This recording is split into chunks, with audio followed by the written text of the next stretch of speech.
Welcome to the deep dive. Today we're looking at some really interesting source material. It's a speech, maybe a sermon, that gives us powerful take on where a specific church came from and, what it is. Yeah, it uses some really strong analogies, biblical stories. Right. And it's trying to define the church by looking right back at its birth, which, according to this source, happened in a real time of crisis. So it tackles those big questions. Okay, what is the church? Fun. And what was going on with Jesus after the resurrection, that whole mysterious period. And, maybe most importantly for you listening, what does any of that mean for us today? Exactly. The source brings up some fascinating bits. You've got locked doors, people suddenly vanishing. Said disappearing act, yeah. A disciple demanding, pretty graphic proof. Thomas. And a really interesting explanation for how Jesus could do all this stuff after he came back. Okay, so our mission here is to unpack this material. We want to get at its core message about the church's foundation, how it started. And how that beginning is supposed to empower people now, according to the source anyway. All right, let's dive in. Let's unpack this. Okay, so first, the setting. This source paints a really intense picture right after the crucifixion. Jesus's followers, they weren't celebrating. No, far from it. They were in crisis mode, absolute crisis. The same people, the same authorities who just killed Jesus, they were still around. And the disciples felt that threat. They were worried they could be next. Arrested, maybe worse. Totally. Their whole little movement could have just been stamped out right there. So, yeah, not exactly preaching openly. The source says they were meeting secretly. Doors locked. Specifically mentions locked doors on that resurrection evening. You can really feel the fear, can't you? They're huddled together, hiding, probably wondering what on earth to do next. Super vulnerable. And this source really hammers that point home. The church didn't start when things were good or successful. No, it started right there, in that fear, behind those locked doors. That's the origin story it presents. And this is where things get, really strange, according to the source. The first big event it describes, Jesus just appears among them. Right, inside the locked room. Inside the locked room. The source stresses this was impossible. Doors were shut. Nobody let him in. He was just there. The man they knew was dead. It's startling. And then it also brings in that Emmaus story. Remember the two disciples walking away from Jerusalem? Yeah, about 12 kilometers, feeling totally dejected. Right. Lost, disappointed. And the resurrected Jesus joins them, walks the whole way with them, talks with them for hours. And they have no idea who he is for 3 hours. None at all. And the source highlights when they finally do recognize him, it's not on the road.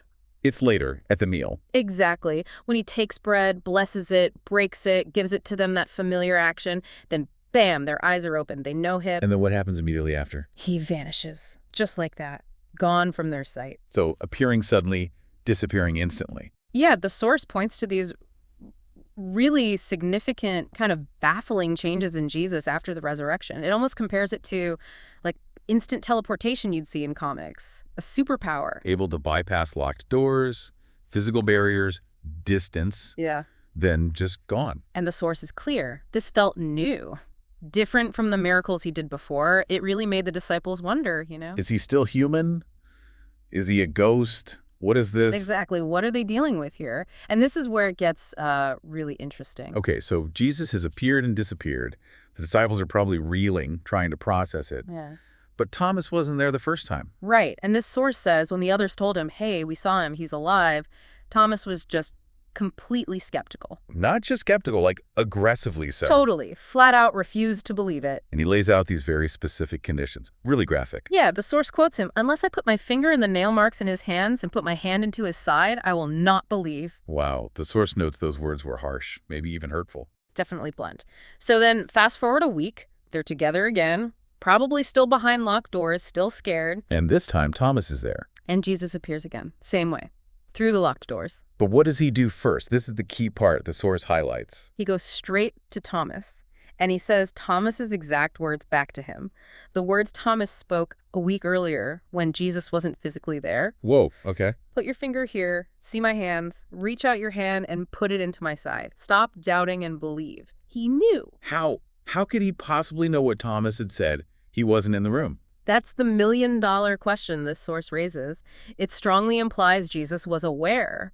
aware of their conversations, maybe even their thoughts, even when he wasn't physically present. Okay, so put yourself in their shoes. Yeah. You've got a Jesus who can walk through walls, vanish, reappear. And knows what you said in private when he wasn't there. No wonder the source talks about them basically having a mental breakdown, like total panic, confusion. Mentally breaking down, I think, is the term it uses somewhere. Yeah, their minds are just reeling. None of this makes sense in, normal reality.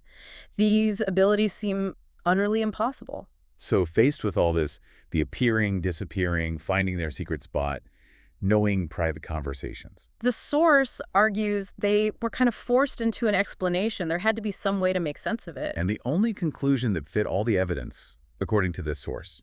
Jesus wasn't just their teacher. He wasn't just the Messiah even. He had to be God. That's the core realization, the foundation of the church in this view, not rules, not a building. But that personal, world-shattering realization, our teacher, Jesus, he was God.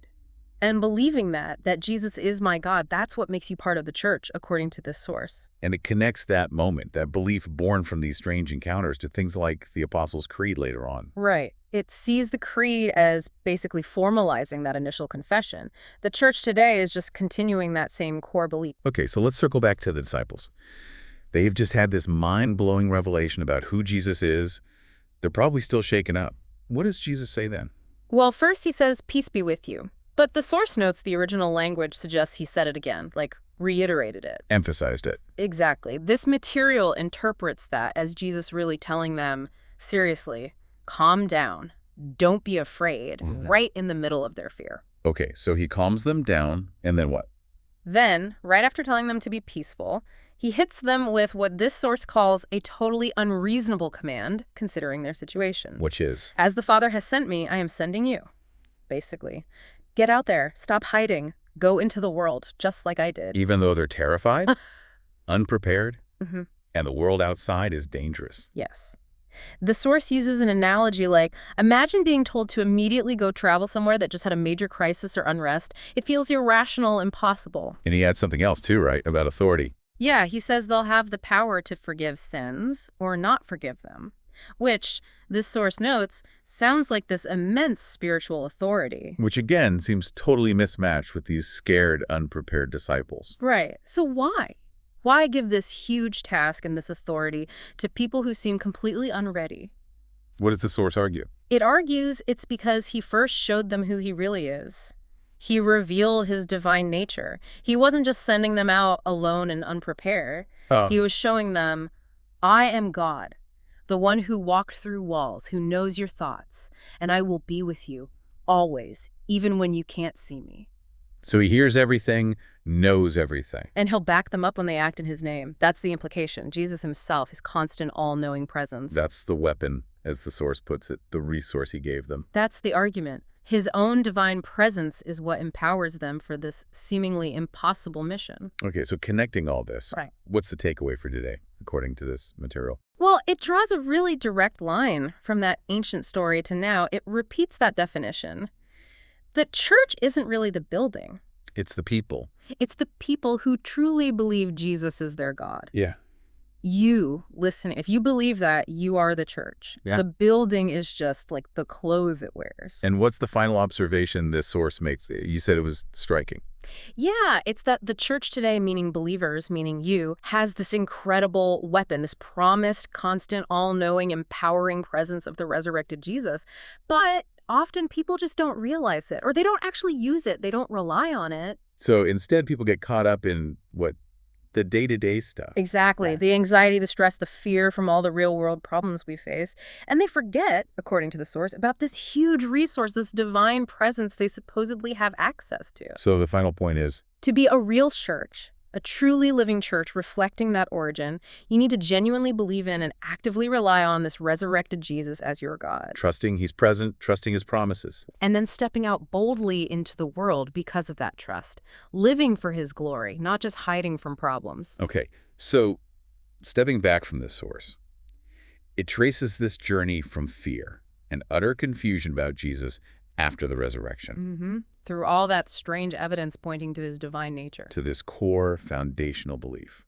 Jesus is God. And that belief is what started the church and according to this, is still his power source. Right. This source really argues that this ancient belief, this trust in Jesus as God and his constant unseen presence, is the real strength of the church today, even if it's often untapped. So thinking about what this source presents, if Jesus' presence and power truly are this weapon for believers, here's something for you to consider. What specific real-world challenge are you facing right now where really trusting in that unseen, all-knowing presence might completely change how you approach it?